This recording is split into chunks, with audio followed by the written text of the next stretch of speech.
For today's makeup lesson, I'm going to show you guys how to use this e.l.f. palette.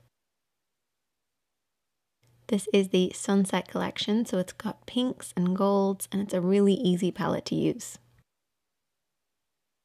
As always, before we start any makeup look, we're going to apply a primer. This is going to work as a base on our lids, give our eyeshadows something to hold on to, and also help our shadows last longer. And bear in mind, you don't have to use Urban Decay. You can always use the e.l.f. primer, which works great too. Now for brushes, you're going to need at least 2 different brushes, a smaller one, I'm using a pencil brush, and then a blending one, or referred to as a fluffy brush, but these 2 brushes is all you're really going to need for this look. So the first thing that we're going to do is we're going to apply the base shade all over the lid, so this is the lightest shade from the palette. What this is going to do is to set the primer in place, but also give us a nice base to work on.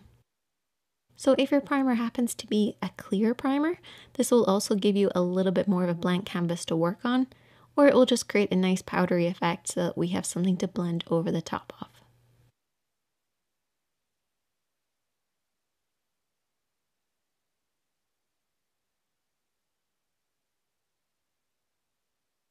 I'm then going to take the matte shade from the palette and we're going to blend this over and back in the crease of the eye.